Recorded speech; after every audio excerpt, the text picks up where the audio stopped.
কোয়ালিটিটাও best হবে। কিন্তু এইটা হচ্ছে জাস্ট একটা সেটিং, আউটপুট সেটিং।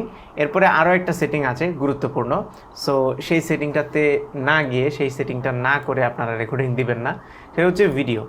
তো এই ভিডিওতে দেখুন দুইটা অপশান আছে, একটা হচ্ছে বেস ক্যানভাস রেজুলেশন আর একটা হচ্ছে আউটপুট রেজুলেশন।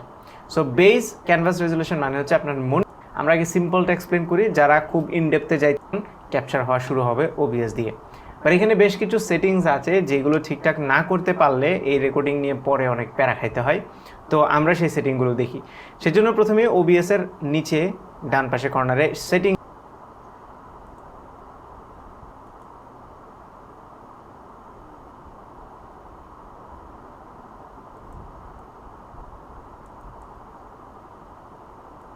লেখা আছে, এই সেটিংসে যদি ক্লিক করি তাহলে ওবিএসের যে সেটিংস উইন্ডোটা সেটা ওপেন হবে।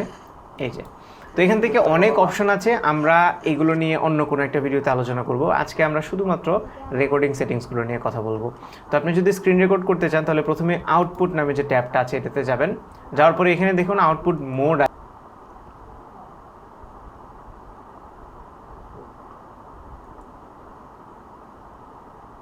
আছে, যেটা সিম্পল দেওয়া, আরেকটা আছে অ্যাডভান্সড। আমরা আগে সিম্পলটা এক্সপ্লেন করি, যারা খুব ইনডেপথে যাইতে না চান তারা সিম্পলটা রেখেই কিভাবে বেটার কোয়ালিটির ভিডিও রেকর্ড করতে পারবেন সেটা বলি। প্রথমে হচ্ছে এখানে রেকর্ডিং সেকশন, দেখেন দুইটা সেকশন, একটা স্ট্রিমিং আর একটা রেকর্ডিং। আমরা কিন্তু রেকর্ডিংয়ে ফোকাস করছি। সো রেকর্ডিং সেকশনে আসলে রেকর্ডিং পাথ একটা আছে, মানে আপনি এই রেকর্ডিংগুলো কোথায় সেভ করতে চান স্ক্রিন রেকর্ডিং, সেটা ব্রাউজে ক্লিক করে আপনি আপনার পছন্দ মতো একটা ফোল্ডার সিলেক্ট করে দিবেন, অথবা বাই ডিফল্ট যেটা থাকে আপনি সেটাও রাখতে পারেন।